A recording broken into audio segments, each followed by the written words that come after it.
Hey there, friends. Remember last week the ATF shut down on its own for budgetary reasons, according to them, their very own e-form system so that you could not process NFA items. Remember that? They admitted to doing this, and they admitted to doing that based on budget reasons.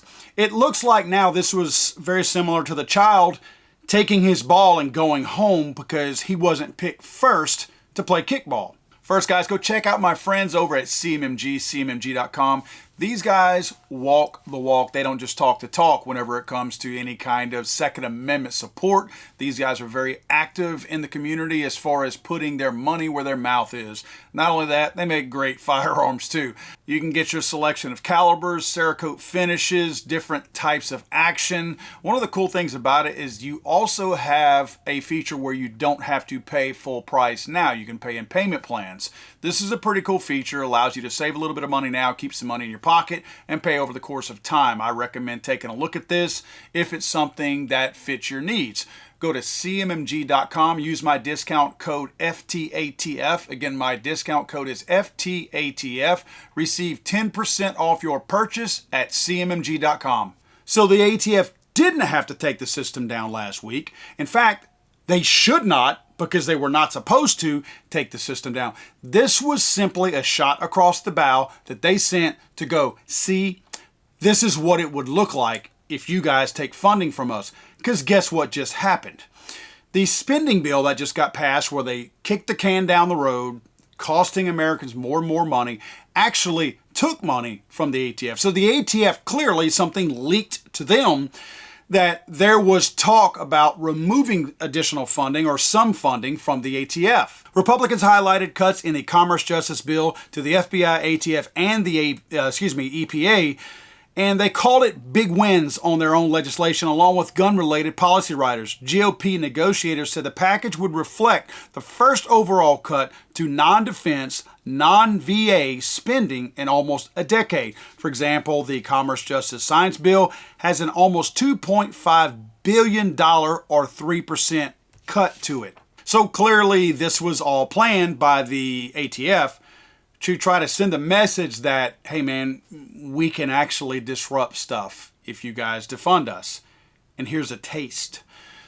Before all this agreement came out, Dettelbach was also on TV this weekend talking about some BS, and he was begging for money at the same time and trying to laud some of the things that apparently they were doing. Check this out. As the head of ATF, I think it's fair to say that for the agency that is the only federal law enforcement agency that solely deals with violent crime, if you're really concerned about violent crime in the United States, this agency is way, way, way too small. 5,000 people. 5,000 people total, 2,500 agents. Let me give you a sort of a baseline. In one city, New York City, there are 36,000 police officers, right? 17 times the entire ATF agent corps for the entire country. If you want to ask them, New York's, they're 36,000, just over 30. First of all, there is 5,600 ATF workers out there, not 5,000. Facts matter. This is stupid. He's comparing the size of the ATF with an actual law enforcement agency and saying that his numbers are smaller and they should be the same. That's as stupid as saying that we should have as many IRS agents as we do accountants in the United States. It's an oversight department. It's literally an oversight bureaucracy. You don't really serve a purpose. You're not crime fighters. You're not on the front lines. You're not doing anything. You're the people who make a phone call when they want to see where the gun is that was used in a crime that the criminal dropped on purpose. They want to find out who it was originally stolen from. If we don't get any more resources, the president's asked for more. If we don't, what we are doing to try and sharpen, as you said that. So number one, we use what's called crime gun intelligence. Which is a fancy term, but basically it applies to being able to follow the gun. To take a crime gun, right? So a crime gun, which is something that's involved with the crime, and squeeze every last bit of evidence and intel we can out of the thing that comes out the front of the gun, the bullet, the cartridge casing that's ejected out the back of the gun, the outside of the gun, things like the serial number, and the inside of the gun, the markings inside of the gun. And right now, we can do that better than we've ever been able to do before to identify the shooters. That's the name of the game. And we sit in what's called crime gun intelligence centers, or CJICs, in 60 of them around the country, and we're standing up more. Sounds like 60 places that you could save money by shutting them down to me. So I have to talk about this program they have. It really sounds awesome, right? Like if you had nothing else to do, and like if our government had so much money, they were looking for something to do with it, right? Just had excess money and let's do something cool with this money. I know. Let's develop some technology to follow the gun so that when a gun is shot, you can go follow the gun, which you really can't do. You follow it backwards. This whole program that he's bragging about is past tense. You follow the gun, you're not predicting where it's going to go. You're not predicting the crime. You're following it after the crimes have already happened. Nothing in this whole follow the gun thing that he's bragging about prevents crime.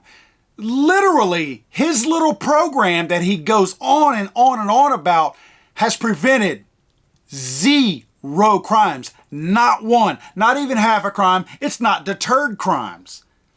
Criminals don't care that you are tracing the gun that they purposely dropped at the crime scene because they stole it anyway. You're tracing it back to the legal owner. When I say legal, I'm using it in terms of the person who purchased it without stealing it. That's what I mean by legal owner. I realize that there's no legal way to purchase a gun. I'm saying me. I legally purchase my guns. I don't steal them. So if somebody steals a gun from me, which has happened, that gun gets used in a crime. You think that guy cares? Maybe he lost a really cool gun because I buy really cool guns. But he doesn't care. He dropped it because he knew it can't be traced to him. Guess who it gets traced back to? Me. Whoop-de-doo. Did you just prevent a crime? Nope.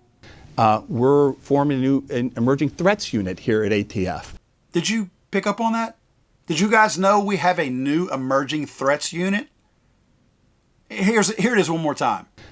We're forming a new emerging threats unit here at ATF. A new emerging threats unit. Did you know about this? I wasn't told of this. So we have a new unit that they're putting together that's going to identify emerging threats. I wonder if they have Glock switches on there. I wonder if they need the emerging threats unit to be funded by Congress so that they can identify that Glock switches are a problem. I wonder if that's how it works. Knowing how politics works, knowing how government works, knowing how government bureaucracies work, that's probably how it works. Knowing that they are like, we need a new department so we can define these Glock switches. Because a congressperson probably came to them and said, can you tell me about these Glock switches? Well, I mean, we're going to need some funding for that. We've heard of them, but we're going to need you to fund our emerging threats unit so that I can identify the emerging threat of a Glock switch so that I can tell you about it. Hey, welcome to the world of government, right? And we work with, within the law as best we can with our resources to turn these things around. You guys pick up on that? We work within the law as best we can. You pick up on that? You got to hear this again. And we work with, within the law as best we can with our resources to turn these things around. We work within the law as best we can. I think we've seen results of that, right? We've seen these people working within the law as best they can. We've definitely seen that. This dude literally just said that out loud. And finally, check this out. Last year, we did 645,000 traces at ATF. And we wonder where the money is being spent. We wonder how and where we're wasting money. 645,000 traces that don't prevent crime. They literally do not prevent crime. And they did 645,000 of these in 2023. I see where the waste is. I took the gun-related deaths in 2023. There were 18,874. Typically speaking, your suicides, I could not find the suicide numbers yet. They're apparently not updated for 2023 yet. But usually that's equivalent to, you can double the amount of, quote, gun-related deaths and you get suicide. So I took the exact same number, 18,874. I doubled that, and then I added gun injuries, which was 36,357 in 2023. That came up to 74,105 gun-related deaths or injuries. 74,000. Yet they ran 645,000 traces in 2023. Folks, I just wanted you to see that these people tried to create a negative issue last week with the e-form situation. That's the kind of people we're dealing with the ATF. That's how crooked and slimy they are. They tried to create a speed bump. They tried to send a warning shot to us and to Congress. Don't you dare defund us. Don't you dare try to take money from us.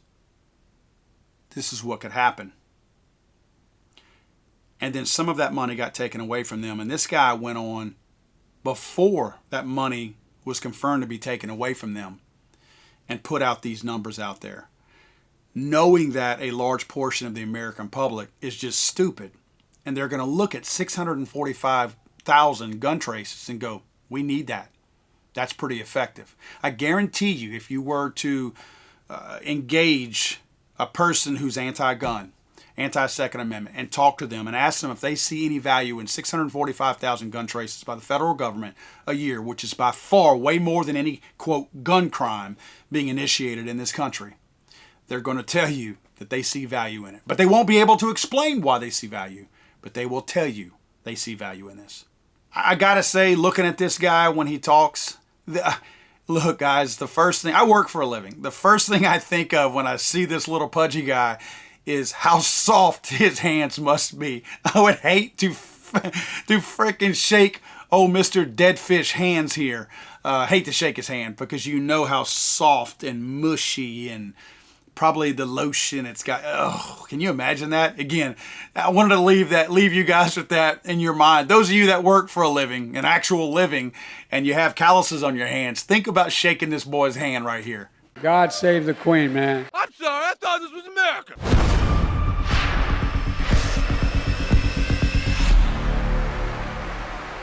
He's so horrible.